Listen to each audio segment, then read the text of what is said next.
Superior em relação ao outro. Mas onde eu faço, de facto, a distinção e onde eu insisto nessa distinção é que eu não tenho nenhum direito de perseguir objetivos que impliquem comprometer a integridade física de uma outra pessoa. Esse é o meu limite. Obrigado. Ok. Professor José Rodrigues, tem a palavra. Bom, eu conheço pessoalmente o professor Elísio, embora nós não tenhamos relações pessoais, mas eu conheço deste nosso universo acadêmico.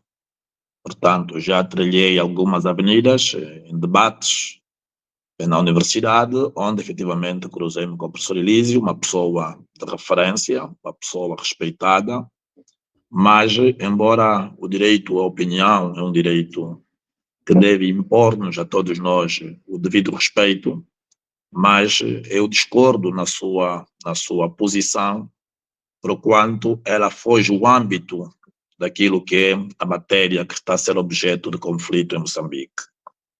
Não é verdade que as pessoas estão a ser levadas, portanto, à manifestação. É verdade que os cidadãos moçambicanos tomaram consciência de que é necessário que eles possam participar ativamente no exercício dos poderes públicos, fazendo recurso a um direito fundamental previsto nos termos do artigo 51 da Constituição da República de Moçambique, para poderem reivindicarem, protestarem, manifestarem a sua indignação e, em simultâneo, exigirem a reposição da verdade eleitoral. Este é um exercício que é legítimo, é constitucional, mas é também importante dizer que a própria Constituição da República de Moçambique, nos termos do seu artigo 70, estabelece que a todos é reservado o direito de impugnação de todos os atos que sejam suscetíveis de lesarem direitos legalmente protegidos. Estamos aqui a falar de duas disposições normativas de matéria constitucional que podem ser utilizadas para opor-se a qualquer decisão que coloque em causa um direito subjetivo protegido em causa. Sendo assim, o exercício desse direito fundamental da manifestação visa essencialmente a contestar os resultados eleitorais publicados, portanto, pelo Conselho Nacional Eleitoral. E certamente que esta manifestação viva dos cidadãos moçambicanos não é somente um acompanhamento voluntário daquilo que são, portanto, as lives protagonizadas pelo candidato presidencial Mondlane, mas é também uma expressão inequívoca de que os cidadãos moçambicanos estão efetivamente cansados da situação social, da situação do estado de indigência em que se encontram. Portanto, há aqui um conjunto de fatores que estão todos eles interligados, estão associados e estão efetivamente a descambar para este aumento considerável das manifestações.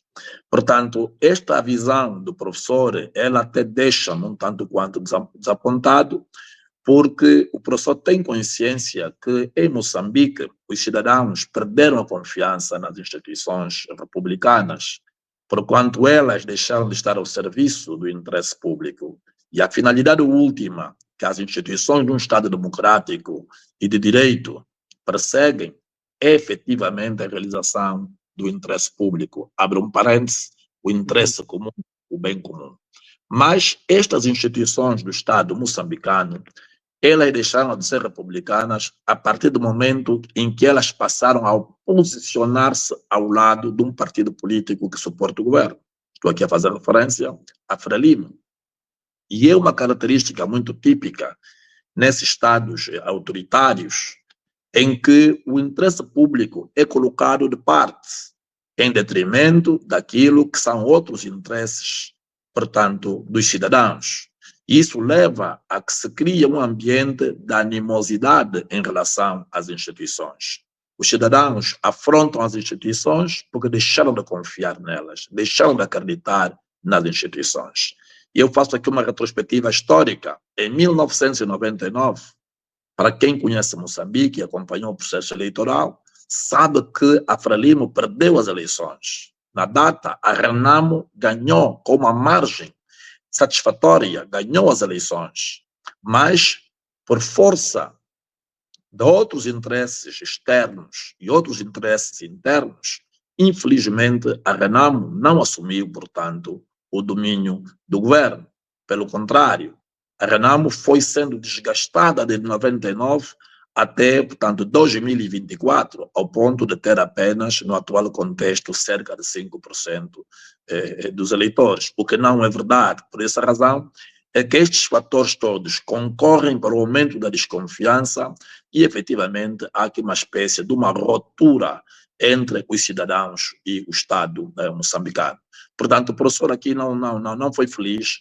Portanto, o candidato Mondlane não está a utilizar as pessoas para perseguir fins inconfessos, mas sim está a convocar os cidadãos para que, no exercício do direito fundamental de manifestação, possam contestar, possam protestar, possam, inclusive, manifestar a sua indignação face à ausência da verdade eleitoral no pleito de 2024. Sim?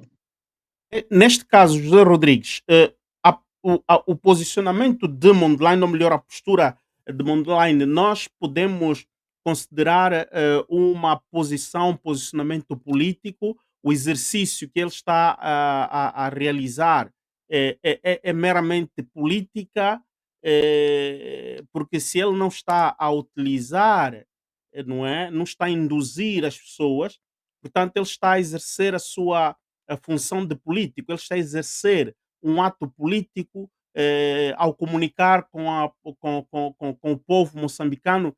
Como é que podemos interpretar de forma legal o posicionamento, a postura de Mondlane? Porque foram instaurados alguns processos contra ele.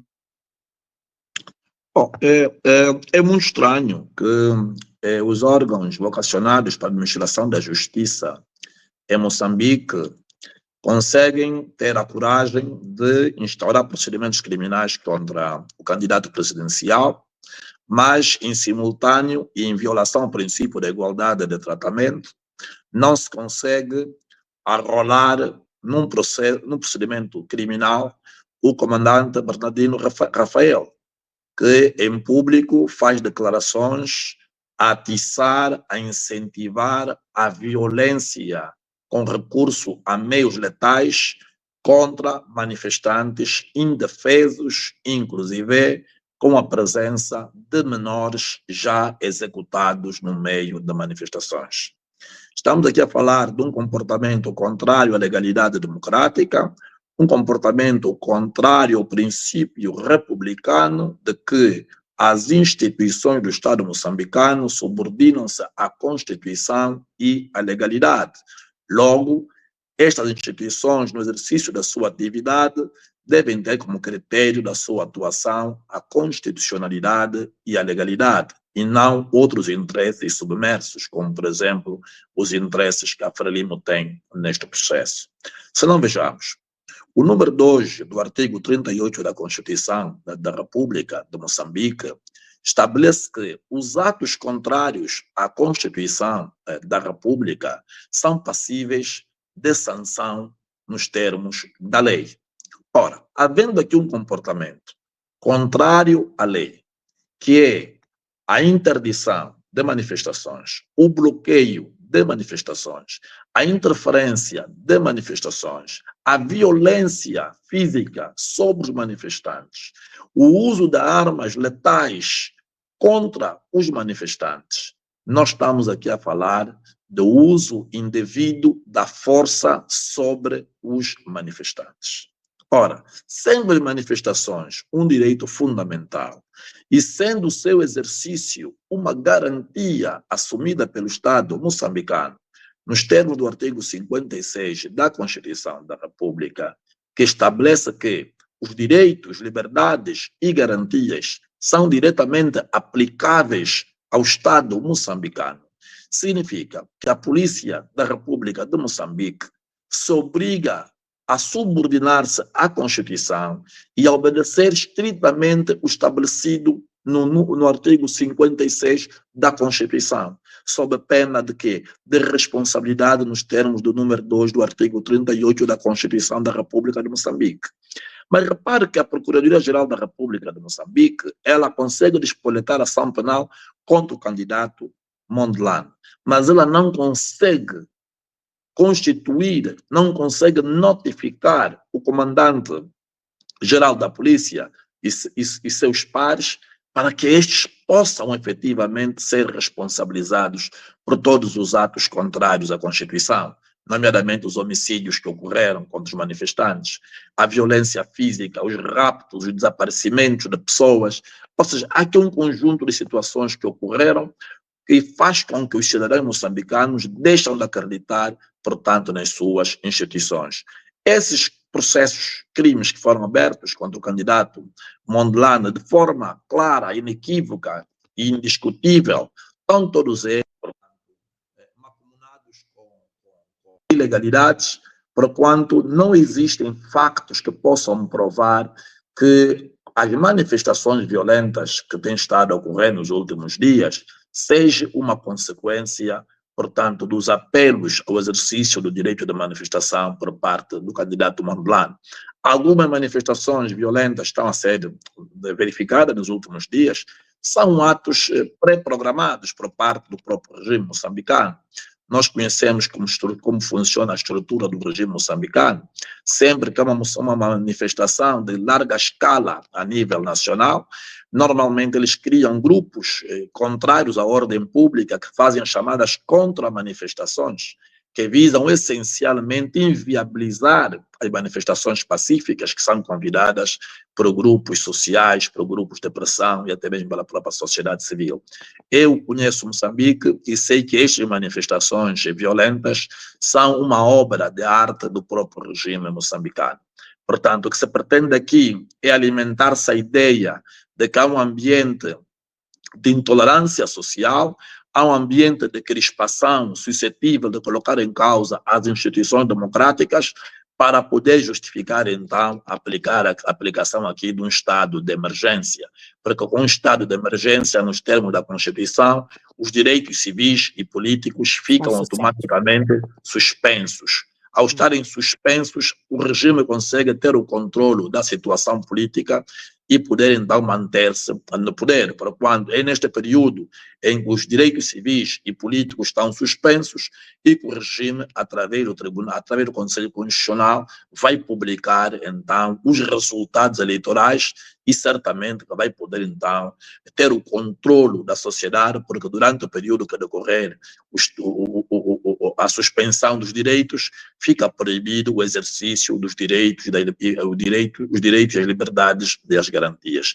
Portanto, eu hoje, depois de largos anos a estudar a realidade de Moçambique, a conclusão a que eu chego é que a alternância política não se processa somente por via do sufrágio universal, secreto, direto e periódico, porque por esta via, os regimes autoritários, eles têm o controle das instituições do Estado, eles monitoram as instituições do Estado.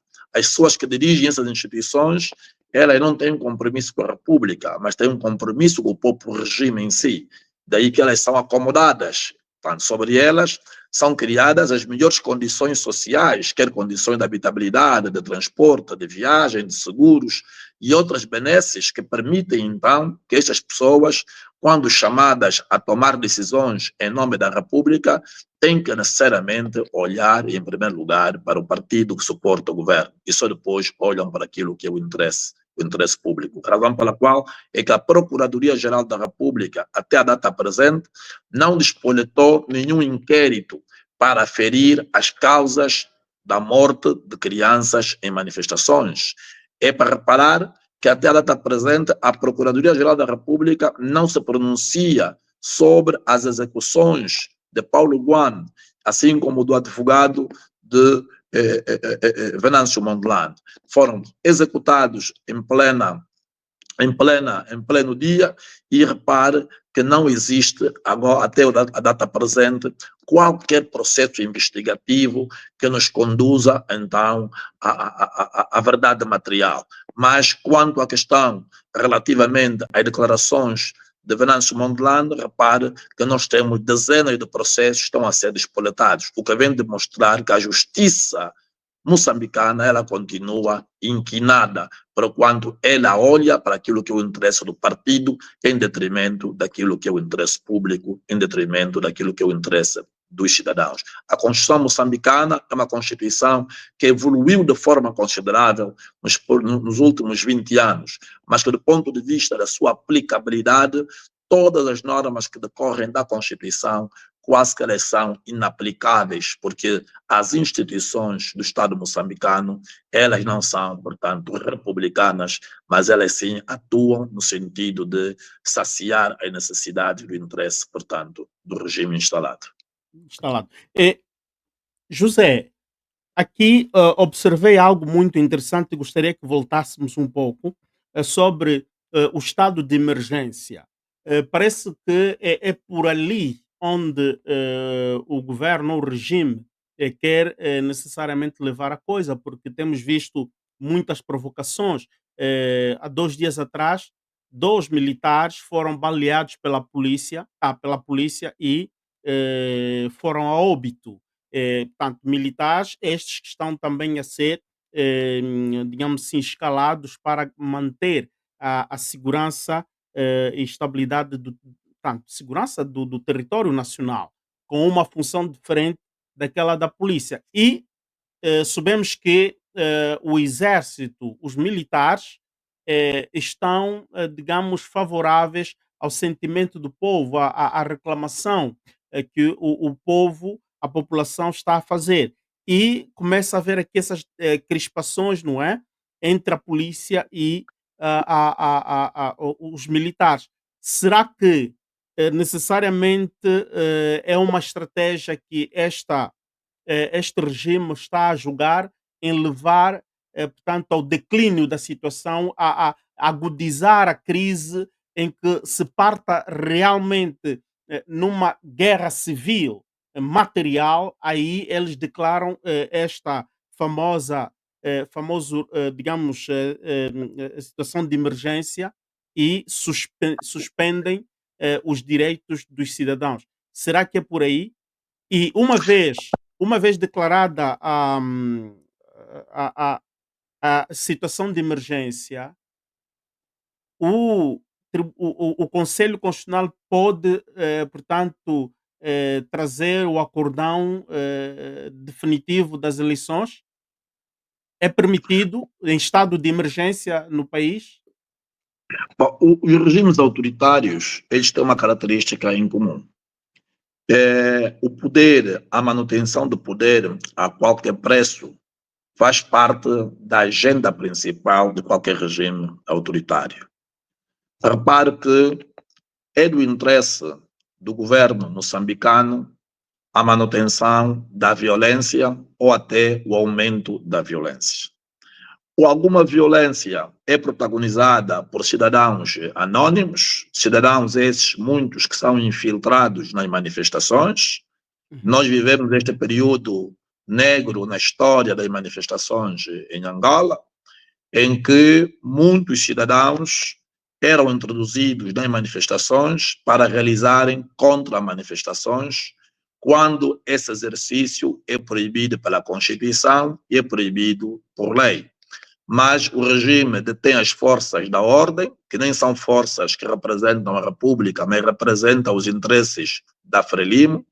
Elas introduzem-se nas manifestações e vão protagonizar atos contra os órgãos da administração do próprio Estado moçambicano, como, por exemplo, queimar esquadras de polícias, queimar administrações, matar funcionários públicos, ferir, roubar.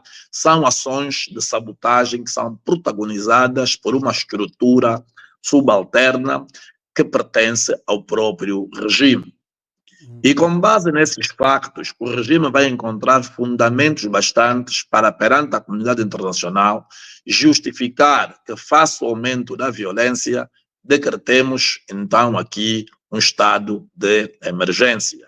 E como é sabido, por força da Constituição da República de Moçambique, com o decreto do estado de emergência ficam suspensos os direitos civis e políticos.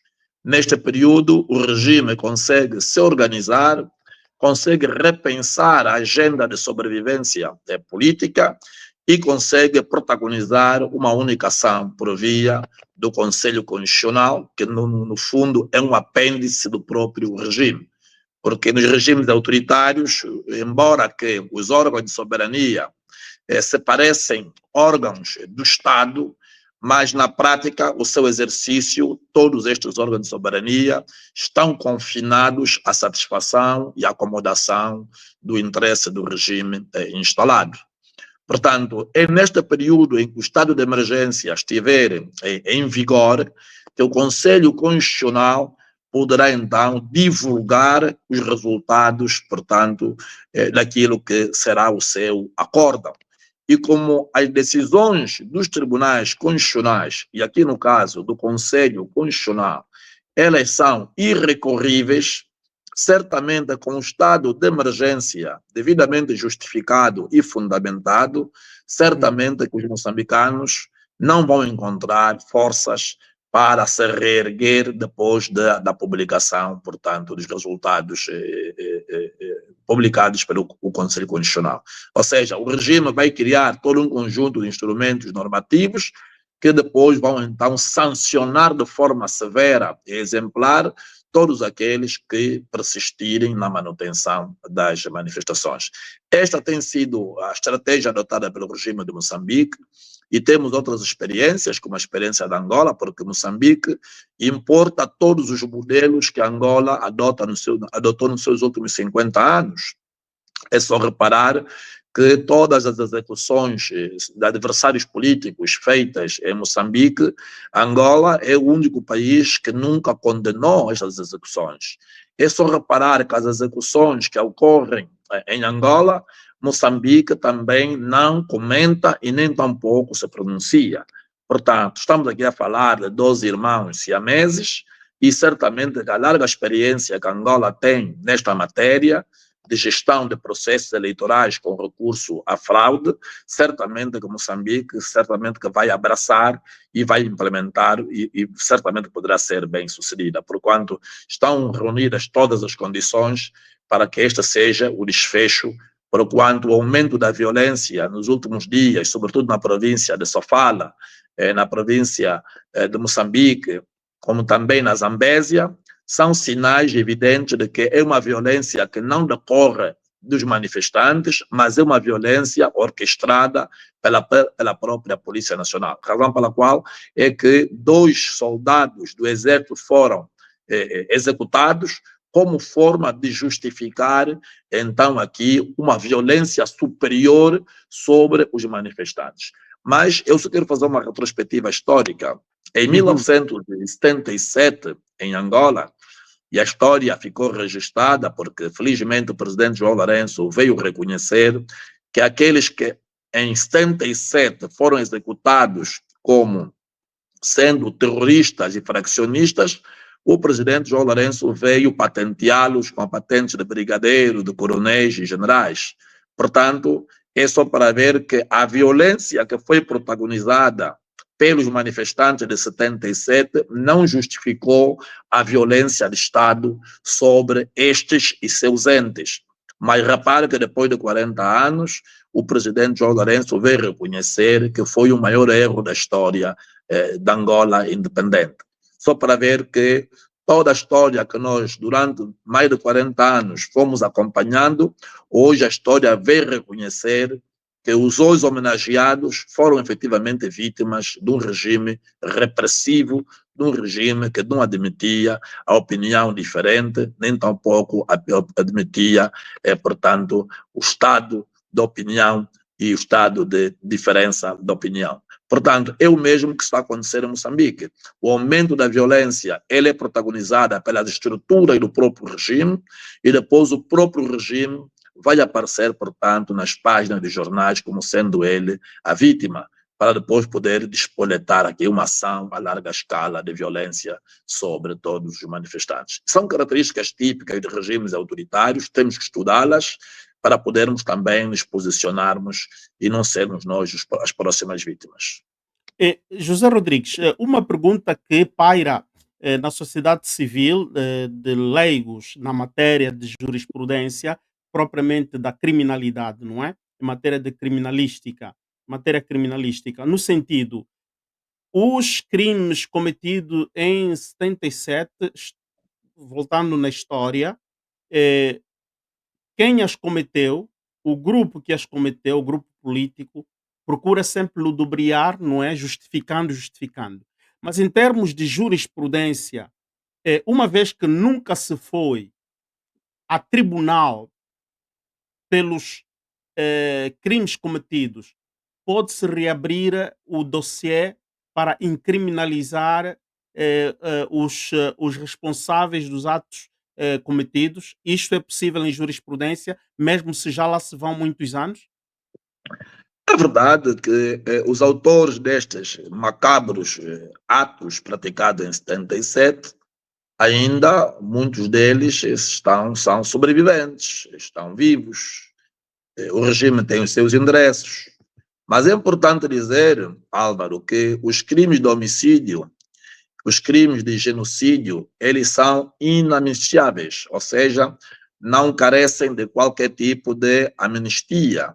E até porque nós nunca tivemos nenhuma amnistia que pudesse suprir aqui os crimes de genocídio, os crimes de homicídio.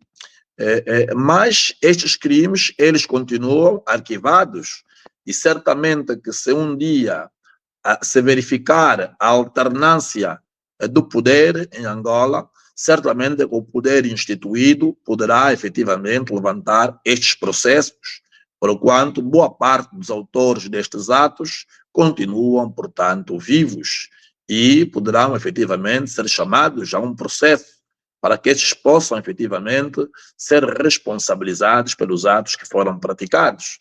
Portanto, há pessoas, inclusive, entre famílias, ainda há dias eu conheci um cidadão que foi ele o autor, portanto, do rapto do irmão, e o irmão, até a data presente, encontra-se desaparecido há mais de 40 anos. Portanto, ainda há dias um caso que nós tivemos a investigar, em que foi o pai o autor da execução do filho. Portanto, em 77, a pessoa avisada está viva, tem endereço, está localizada.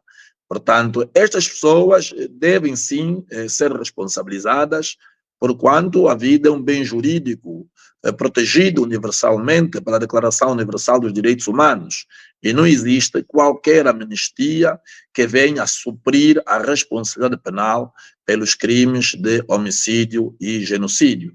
Portanto, são crimes que não carecem da amnistia, e a jurisprudência internacional vem mostrar que aqueles cidadãos que cometeram crimes na Segunda Guerra Mundial, na Alemanha, continuam até a data presente a ser caçados pela justiça internacional. Nós tivemos também os crimes da ex-Jugoslávia, em 1994, os crimes hediondos da ex-Jugoslávia. Tivemos os crimes contra a humanidade na República do Ruanda, em 1994. Portanto, os autores desses atos continuam, efetivamente, a ser caçados pela justiça internacional. Nós, em Angola, internamente, Angola não conseguiu despoletar um processo de responsabilização, porque o partido que suporta o governo é precisamente o partido que é o autor moral dos atos, certamente que não vai colocar aqueles que tiveram ao seu serviço para serem julgados e responsabilizados. Pese embora José Eduardo dos Santos colocou-lhes numa situação de um deserto quase que infinito, mas isso não é o suficiente para responsabilizar os autores destes atos. Portanto, a vida é o centro da Constituição, é o centro do próprio direito, e qualquer ataque a este bem jurídico fundamental é passível de responsabilidade criminal, sobretudo nos Estados democráticos e nos Estados de direito. Portanto, nos Estados autocráticos, a vida é banalizada, a razão pela qual é que nós assistimos o episódio de uma criança de 3 anos que foi executada no meio da manifestação por uma bala de um agente da polícia. Vimos na província de Sofala uma criança de 9 anos que foi baleada na vista. Vimos um menino na Zambésia de 16 anos que foi baleado com a bata vestida ao corpo.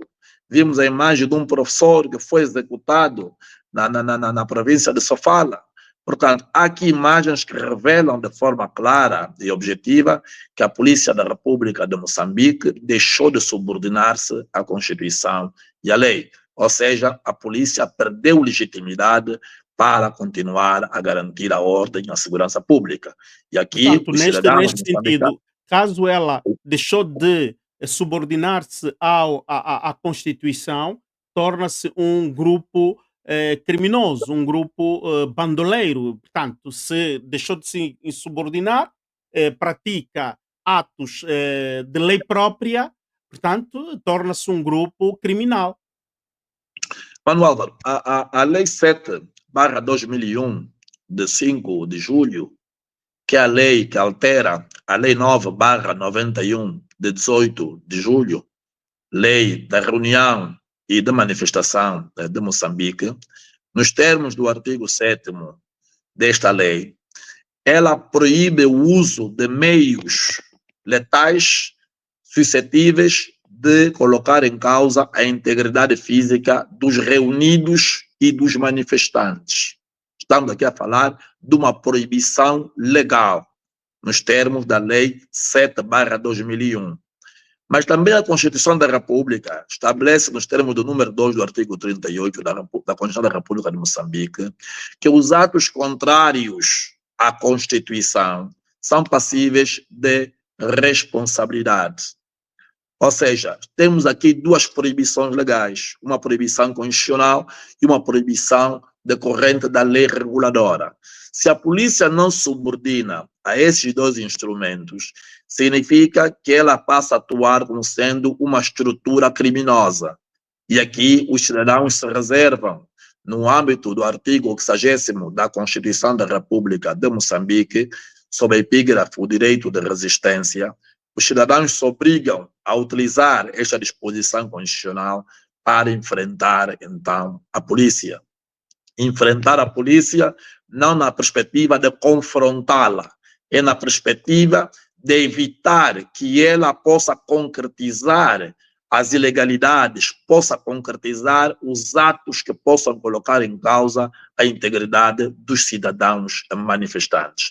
O direito de resistência é um direito consagrado na Constituição da República de Moçambique e pode ser utilizado sempre que estiver em causa a integridade física, estiver em causa um direito fundamental, estiver em causa o patrimônio de um cidadão ou de um grupo de cidadãos. Os cidadãos podem resistir à autoridade mediante a atos de desobediência. Isso é constitucional, isso é legal e os cidadãos moçambicanos se reservam neste direito. Portanto, sempre que haver um ato de violência sobre um cidadão, os cidadãos podem fazer recurso a outros atos da mesma natureza no âmbito do princípio da proporcionalidade para poder confrontar a polícia, porquanto ela perdeu legitimidade, tendo em atenção que os atos que ela pratica estão em desconformidade com a lei reguladora do direito de reunião e de manifestação.